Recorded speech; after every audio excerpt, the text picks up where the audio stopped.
Hello, everyone. Hi, and welcome. It is my thrill and honor to welcome you to today's conversation with author Peter Orner.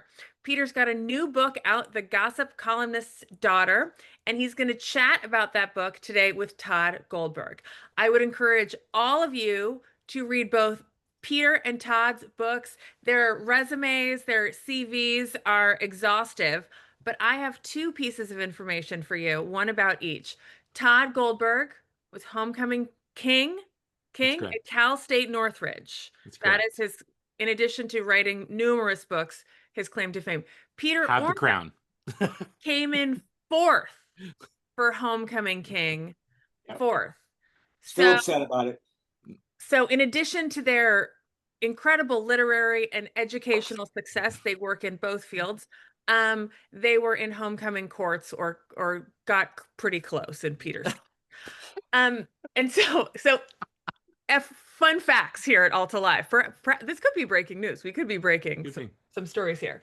Before I turn things over to Tod, who's going to be moderating today's interview, I'd like to remind you, if you don't already know or you haven't yet subscribed, Alta Journal is an award-winning quarterly magazine. It costs us money to make this big, beautiful thing. This big, beautiful magazine that includes stories by people like Peter Orner and upcoming and in the past Tod Goldberg. We offer free weekly Alta Lives. The California Book Club is every third Thursday of the month. Tomorrow we've got Adrian Tomine with his graphic novel. Next month, Amy Tan with her bird book, The Bird Chronicles, The Backyard Bird Chronicles.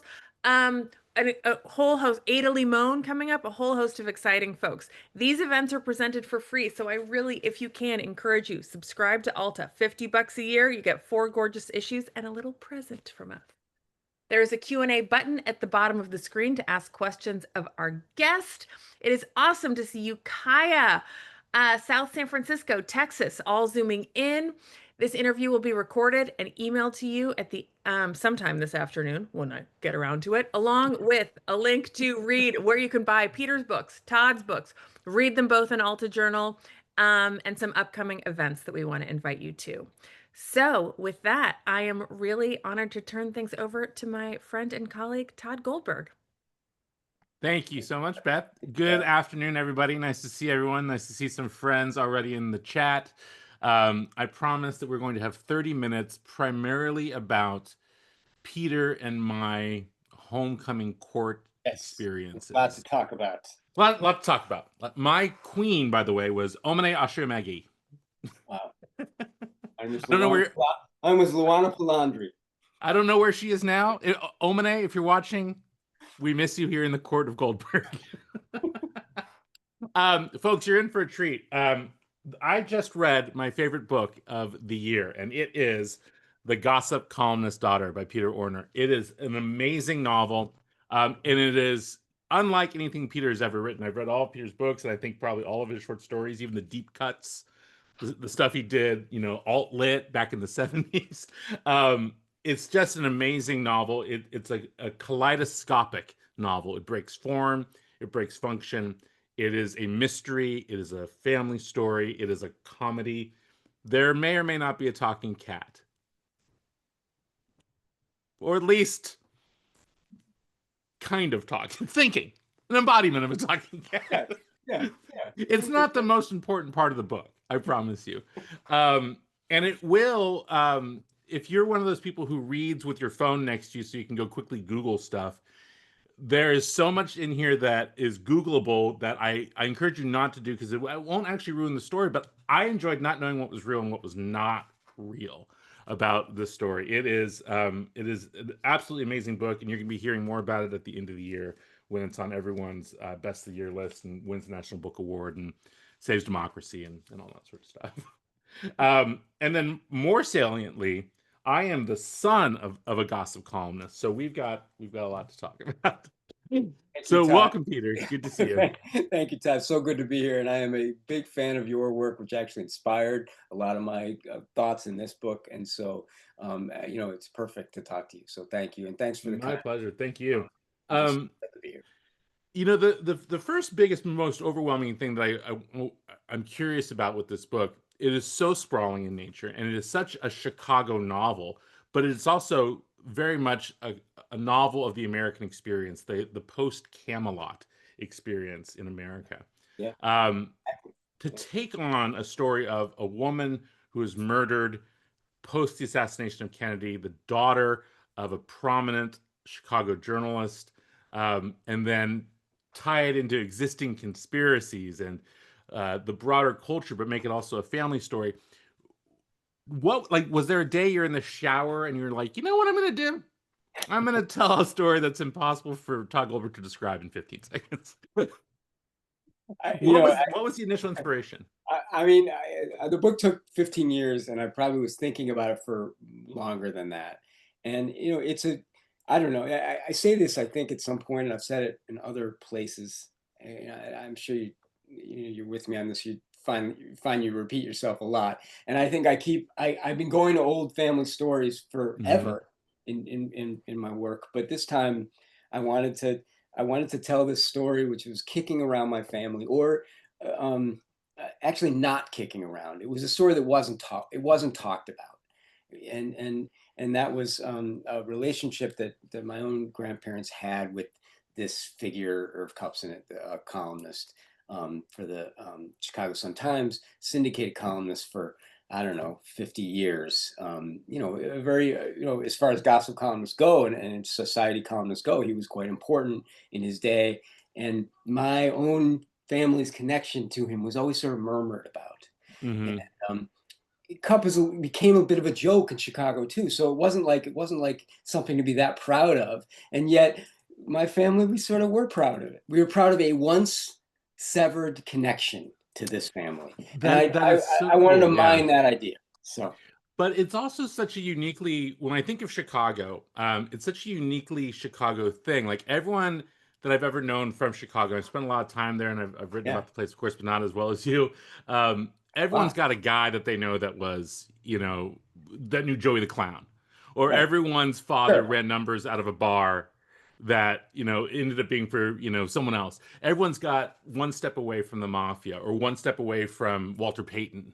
And it's True. like, and you have this wonderful line in the book when you're talking about Irv and Irv's success, and it's about all the years he'd spent being so trivial. And the amount of time and effort to put into being someone so trivial in the world, that really, like, that resonated with me in a profound way. But it's that proximity to the proximity to power that is sort of a very strange element of sort of Chicago lore. Yeah, I mean, exactly right. Like, everyone knows somebody who, was somebody at some time. Right, Mention right. Walter Payton. I had a friend who I grew up with that ended up moving to another town, and he lived next door to the mound, the sand mound that Peyton famously would run up and down every morning to train. That's why his thighs were so strong, because he went up the sand mound. So that, by virtue of my friend living near the sand mound, we were connected to Mm-hmm. the greatest running back of all time. So there you have it. I mean, this idea, and this isn't necessarily a Chicago entirely thing. It's like proximity to any kind of fame is Right. something that jazzes people up. We Yeah.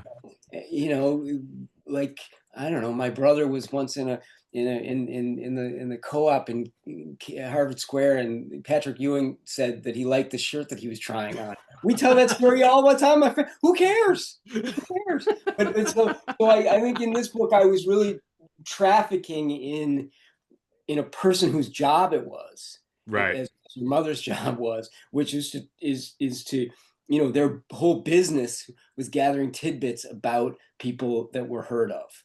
Right. And so I just thought that was such rich territory, and I couldn't help doing it, but it took me forever to sort of figure out how to do it, and that's why the book took so long to make. Well, the interesting thing too is that a lot of the book is actually, for the writers in the room, it's a lot of an exploration of, like, how the fuck do I write a book like this?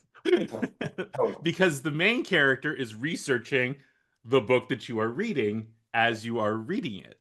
And so it's sort of a meta telling, like, there are points where I was like, how the fuck is he going to get out? Oh, well, he's actually talking about this right now.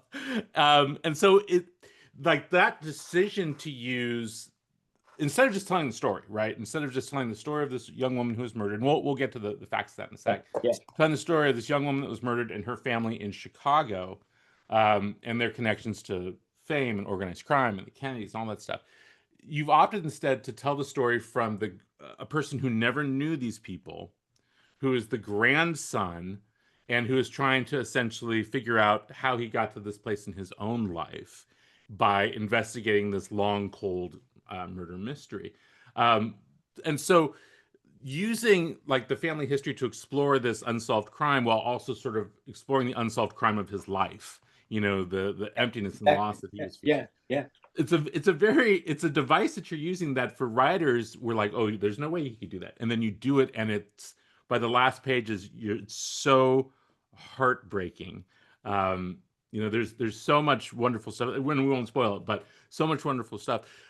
Were you concerned, like, creatively, like, okay, writing about a writer, writing about a murder, and not necessarily solving the murder? Was that part of the 15-year process? In my mind, it was a disaster. I mean, it really was. And I think at a certain point, I sort of owned the disaster of it. Right. I think that's what it, like, I was like, this is what it is. We've both been doing this a while. And, sometimes you try stuff that maybe you even know that won't work. Right. I think I just I dug in and thought my own obsession with this case started to become almost like an out-of-body experience. And I kind of transferred that to my character. But I was going alongside of him in researching this case to a point of sort of, ridiculousness. Right. And so I kind of just I was like, all right, I'm just going to own that. And we're just going to do this. And we're going to follow every thread of a case that no one cares about anymore. But at one time made headlines. And I was fascinated by by sort of the trajectory of a case that was real, that becomes a fantastical thing online, which is, I tend to stay far away from onlineness in my work. I mean, I like lonely people sitting at kitchen tables remembering things. Like, that's my thing. So I was like, but to use the online world and kind of conspiracy theories online, it became kind of interesting in its own right, but it wasn't necessarily my thing, So I had to make it my character's thing. Something I was thinking about, though, related to conspiracy theories and the way that you wrote this and the conspiracies that circle around all of the characters really in the story is like why we as a culture need conspiracy theories. And part of it that I've always felt, and part of what I felt like your main character, Jed, was going toward, is like, if there's not a conspiracy, then chaos is the reality. Yeah. And it's hard, I think, for people to say, okay, chaos is the default, right? There's got to be a reason behind all this. And if you're not a religious person, or you don't believe in astrology or numerology or whatever it might be, like, to realize that you're just hurtling through chaos, like, that's why they made weed legal in California. Totally. And it helps you make sense of things. And also, as you know very well in your own work, there's a lot of hiding going on there. Yeah. The government hides, the FBI hides, everybody hides. And therefore, it's perfect for perfect ground. And, conspiracy theories always have some kernels of truth in them. And that's where people run. And I was working with sort of one of the ultimate conspiracy theories, which is the JFK stuff. And my character was, in real life, found dead a week after the Kennedy assassination in an apartment in Los Angeles, and under mysterious circumstances that aren't explained to this day. The reason that we know about the case to this day is that her father was quite famous at the time. And not only that, he was connected to everybody who was uber famous at the time. Right. Sinatra, Hope, Bing, all of those people. And Cupp was tight with them. He was also tight with the president. And so, it was like, wait, his daughter dies, and the conspiracy theories of the JFK, we were talking before the call came on, like B-level, C-level stars. Right. This was a Karen Cupson. It was like a D-level star. I mean, she was up and coming and had a lot of talent, but she wasn't. And in terms of the JFK conspiracy theory, she's a tiny little footnote. Right. But I was fascinated in the way that even her death got subsumed into the larger JFK conspiracy. Well, maybe I'm getting ahead of myself, but and of course, I mean, part of it is that she's beautiful. yeah, You know, yeah. and so a beautiful dead woman in Hollywood in 1963 with any nexus to JFK immediately makes you start thinking of Marilyn Monroe. You know, you start seeing all of these, and if you've had a lot of coffee, that might be the thing that at 4 o'clock in the morning you're like, I figured it out. Right, right. And people do. People are online People doing do. it. You know? And you said Marilyn Monroe, she was found, Marilyn Monroe famously was found naked. Karen Cupson was found naked on a couch. There was all sorts of tie-ins. It was also that I believe Marilyn Monroe was found the year before. So it's still in people's minds. And I should say that it wasn't the JFK-ness, the link to JFK that it was the immediate story. The immediate story was gossip columnist's daughter found dead Right. in Los Angeles, and Chicago especially was extremely interested in this case. And this is where my own family history comes in. Is my parents lived through this; they remember it, and my grandparents did too, in a way that was closer to the actual people involved. So there was where I came in, and then I turned it all into fiction at that point. And that's the part of the book that is so surprising, because it ends up being the emotional center of the book. I mean, of course, the murder of a young person is always horrifying, but really this is a book about the end of a profound friendship. Yes. And a love story, the love between people who care about each other that aren't necessarily married or whatever, in a romantic relationship that we can view easily. But there's a moment late in the book. The relationship between the two couples has broken, and we won't tell the readers why. We'll let them discover that. And you have this moment where Irv and Lou, your grandfather in the or the writer's grandfather in the story, keep bumping into each other because they belong to the same health club, Right. and it's impossible not to sort of bump into a nude person in a small locker room.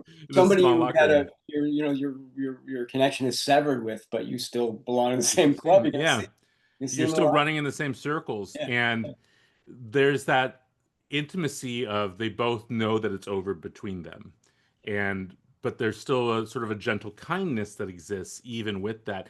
And that makes it more heartbreaking. That's the thing, I think, particularly, and this is something that has been showing up more and more lately in the media, like that men are terrible. And then we're also terrible with expressing our feelings and being vulnerable to each other.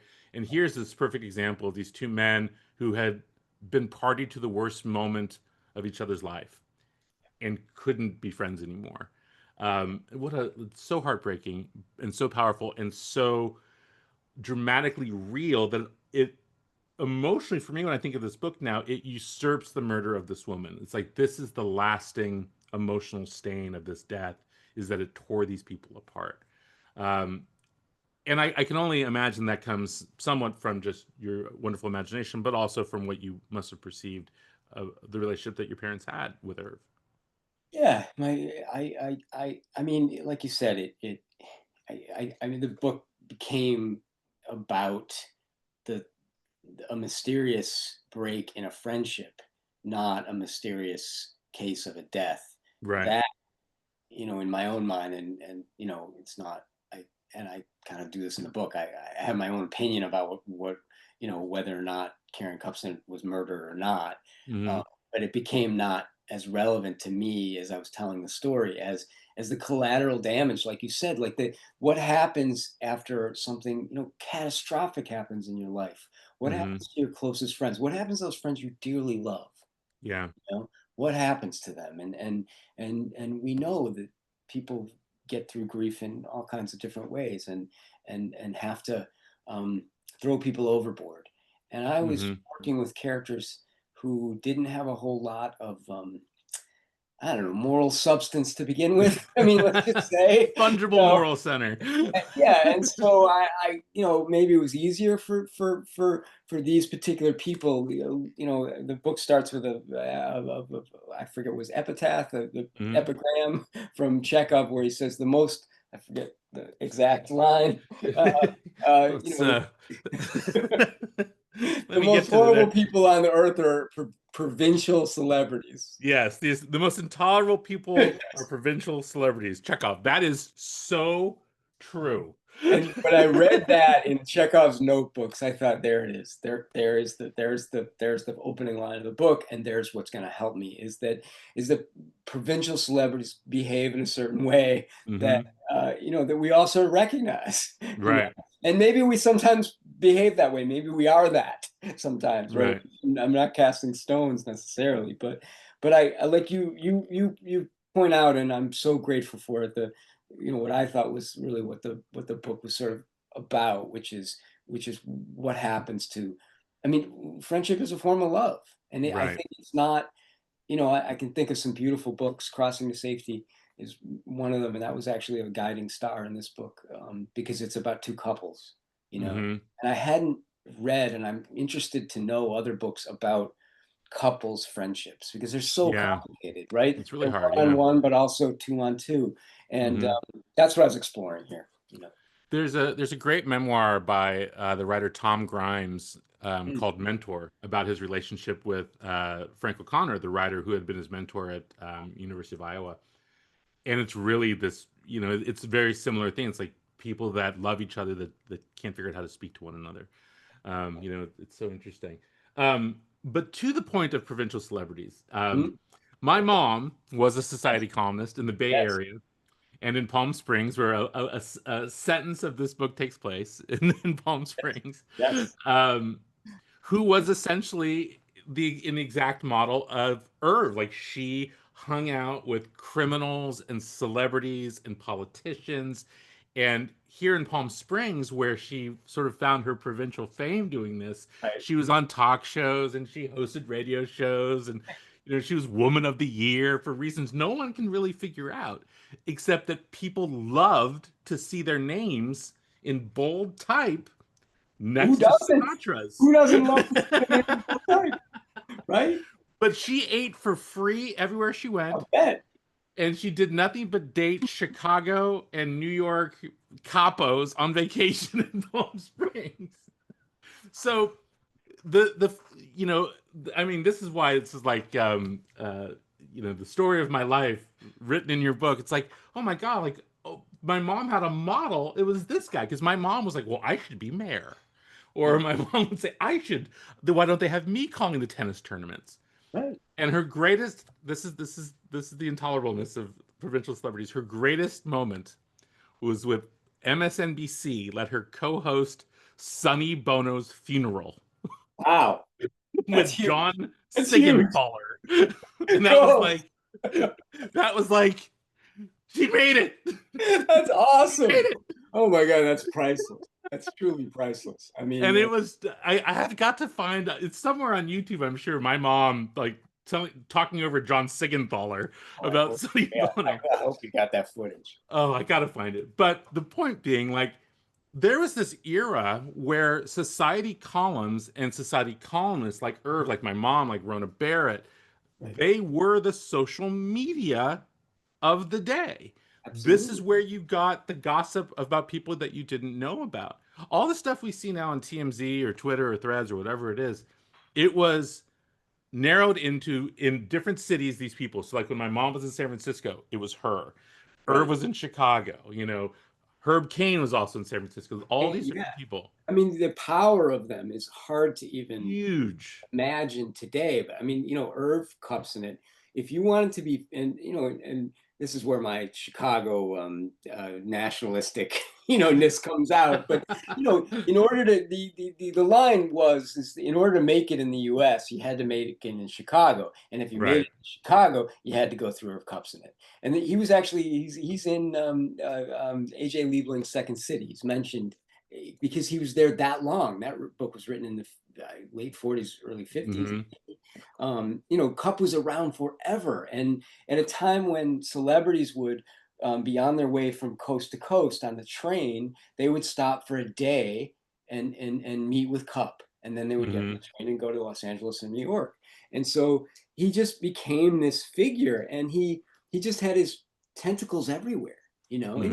and he fancied himself a reporter, and he had his moments. I mean, he broke some stories, and he definitely was on the right side of civil rights. I mean, the guy was, he was a force, and he wasn't you know, he lasted so long that he became a bit of a joke later on in Right. his life.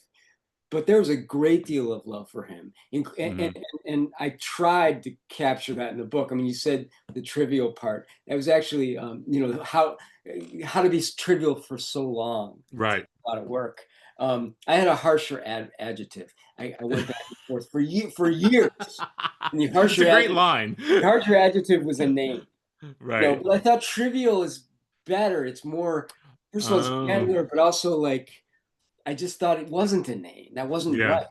It Right. was trivial when we think about it, but he, at the time, you They know, were so important that they so set culture. You know, yes, they really did. And you know, when I also think about that division for all the Chicago people between being an Irv guy or a Mike Royko guy, like that was like Tupac and Biggie.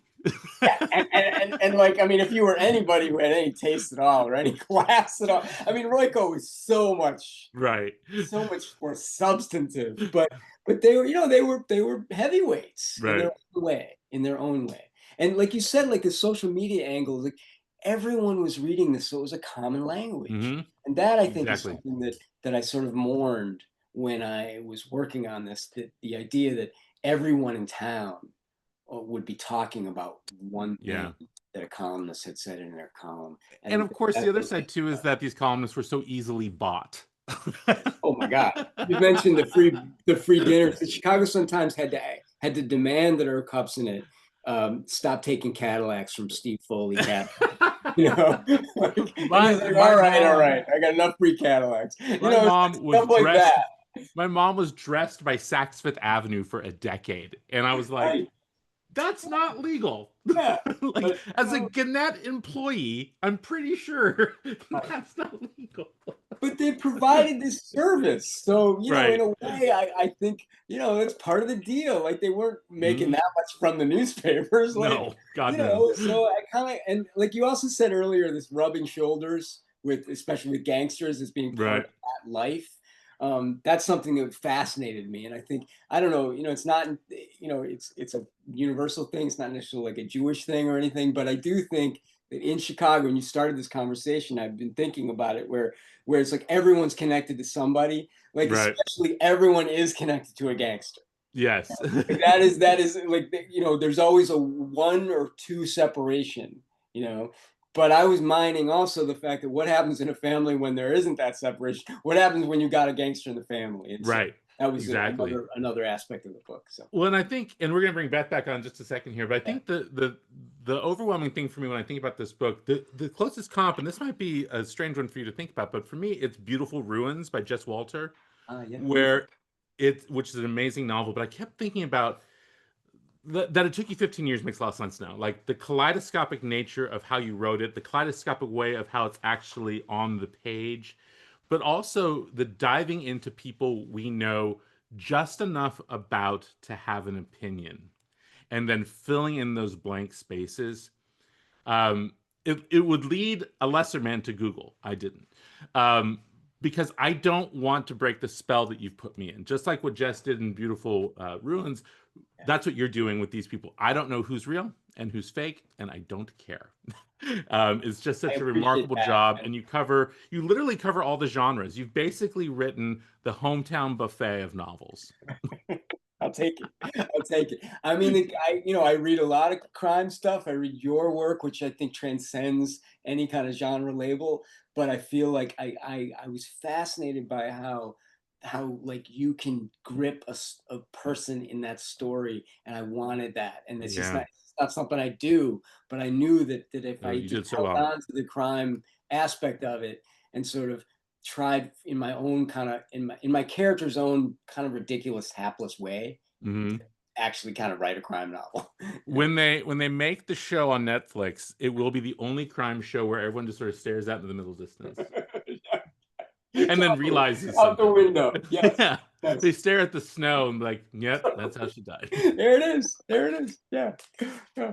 All right, Beth, I bet you have collected 800 questions from the assorted Yes, but I've masses. narrowed them down. Okay, good. All right. First of all, everyone loves your chemistry, and we have suggestions of like a podcast or a talk show. Great. If you We're want to ready. get that going for Alta, sure. All right. Question for you, Peter, but also a shout out hello to Todd from Carrie. The fact that you're a novelist notwithstanding, did you ever consider writing this as nonfiction? Mm. It's a great question. I couldn't, because I was trying to put myself back in. So the case itself, it wasn't the case itself. It was the relationship between the couples, and that couldn't be nonfiction. And the tiny kernel of fact there is, yeah, like there's a detail in the book, and Cup used to love to talk about this, is that he would take a trip to Bimini every year with his buddies, famous buddies, including Sidney Poitier. He always mentioned that Sidney Poitier was on that boat. My grandfather, who was a commander in World War II, was the commander of that boat, that stupid fishing trip that they would take every year. He brought home a blue marlin, which used to be in my basement, enormous marlin. But my point is, like, that was the only fact I had. I had this connection, and I also knew that the connection ended. It ended after 1963. My grandfather was no longer the commander of that boat. How do I know that? Because it was in the columns. But that's the only. So that was the fact, and I had that, and I had a close connection between the women in the book, which we haven't talked much about, but they really are the heart of the book. Yeah. The two wives, Babs and Essie. Essie being a real person, and Babs being a fictional person, but inspired by my own grandmother, who was a dancer and a showgirl in Chicago. So I had facts, but I appreciate the question. But it was a good example of how you can't do nonfiction about stuff you can't project. Fiction is projection, so I projected it. I have to say too, before you get to the next question, there's after Cookie's death, Karen is called Cookie throughout the book. Yeah. There's a moment, lots of moments where Essie, her mother, is struck with grief, and she's with Babs. Yeah. And it is some of the most realistic and upsetting distillations of the silence of grief that I've ever read. It's just like you expect the wailing and the gnashing of teeth. It is the silence of it that is so moving and so resonant. It's just a gutsy call by the writer in this case. Well, thank you. And I wanted to be respectful of my characters, including those that are inspired by real people. And I had it's hard. to imagine that, but I couldn't. I wasn't at the funeral because I wasn't born. So. We've got a lot of questions about kind of your process. Sure. Writers, aspiring writers in the crowd. Sure. Peter, the book comes in at nearly 500 pages, asks Dana. Was there a It's only got particular 70,000 words. It's a short book. was there a particular organizing structure to keep you from getting lost as you made your way through it? Oh, this was where it took me so long, because I couldn't figure out what to put when. There's, I think, 8 sections, and I had them constantly moving them around. So, to get, I was worried about momentum, and I tend to write short chapters. That's kind of my thing. And I want space between them. I want a reader to be able to breathe and think. And so, I experimented a lot. I don't want to get too in the weeds, but there's like kind of a present day version, of this writer named Jed, who is broken up with his partner, and they have a child, and they're co-parenting, quotes, together. It's not going that great. They live about a mile apart in Rogers Park in Chicago. So there's that part of it. And then there's Jed imagining his way back into 1963. And then there is Lou and Irv going to retrieve the body of Karen Cupson, the actress from Los Angeles, and bring her back to Chicago. So all these things are happening in Jed's head at the same time. And so I had to just kind of figure out ways in which to present that. I was almost said information, which is like the worst thing a fiction writer can say. It's not about You do it information. as like, No. here's the Karen's body, taking Karen's body back section. Here's that. I mean, do you write it all at I once had and to, like, the then book starts with them landing out of a Chicago November, and this is true. I mean, at least in the father's case, he landed, took off in November and landed in December in Los Angeles, December 1st, 1963, and that's how the book opens with a father and his best friend retrieving the body of his daughter. And in addition to that is another character, the best friend's brother, who's sort of their bodyguard, who's also has some mafia in galoshes. connections. Yeah, yeah. Didn't have time to take them off, so he's walking around in galoshes in Los Angeles, which you generally don't need. But anyway, but so I wanted to start it in motion like that, but then I had to like kind of like go back and be like, okay, well, I've got this guy telling this story, because it's not what if I could have written just the noir kind of aspect of it, in Los Angeles getting the body home, which I think would be great, and another writer could have done that. I needed this narrator imagining all of this. I'm getting in the weeds, I'm sorry. And I always imagine, like, as I was reading, I was imagining like that, that meme of that, a guy with like 13 lines going between Yes. every Oh, yeah. single thing. That was me. Smoking? I was all over. I was all over. But so I had to, that's what took so many years, to just kind of figure out how to rein in the chaos. Yeah, that's a A lot of God. questions about so many years. Sure. Sue says, Peter, all your work, fiction or nonfiction, seems to stem from or wind around your family. What happens, God forbid, if you ever run out of family stories or photographs? Tell them again. And how do they feel about it? My family? My Yeah. family long since stopped reading me. I think they're proud. I think they put the book on the shelf, and honestly, they just don't. Because they know all. What they don't need to hear Right. these stories. They know them all, and I get them from them. They're my greatest source. My family's my brother is a cartoonist and an illustrator and a writer, and he's I mine him like crazy. And so my family kind of understands what I do. My father died a few years ago. He's taken a lot of heat, a lot of hits in my work, a lot, because he was such a kind of insane, wonderful character if you're not related to him and not his son. Right.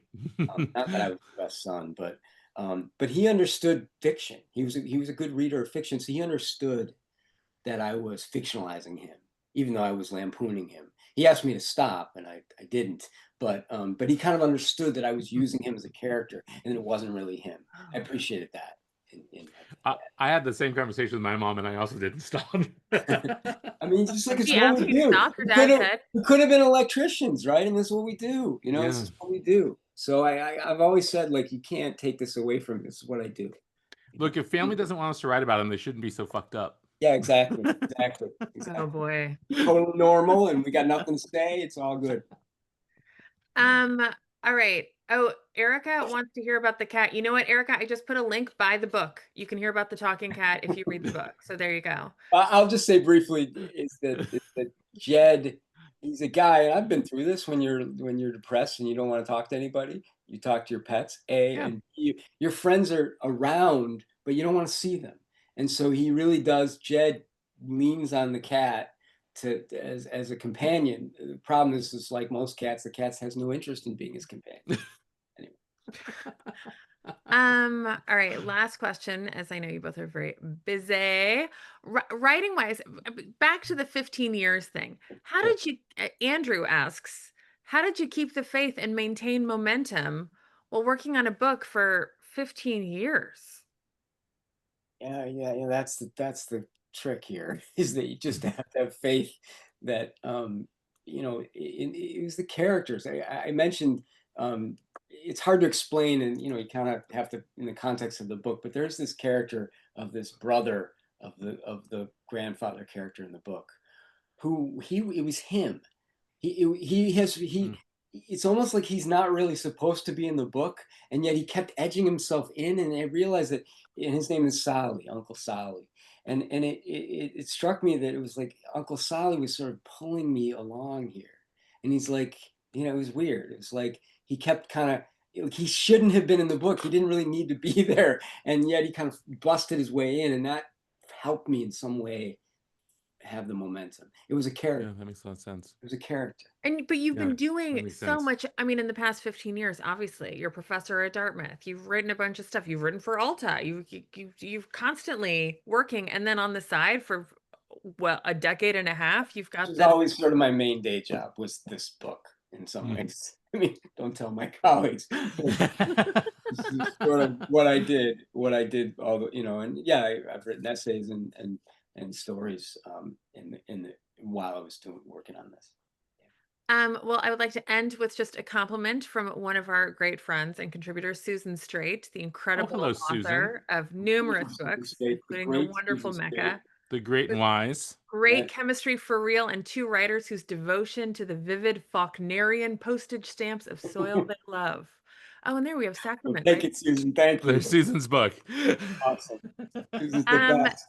Thank you both for taking the time to do this. My pleasure. Alta Always a is, pleasure. So great to do this with you, Peter. A lot of fun. Just So so good. Let's fun. talk, Todd. We got a lot to Yes. talk. Let's continue this conversation. Yes, So sir. much fun. So much fun. Folks, before you leave, join us next week. We're going to take a road trip down Highway 89 all the way from Canada down to past the Grand Canyon with Peter Fish. He wrote about that for a road trip issue.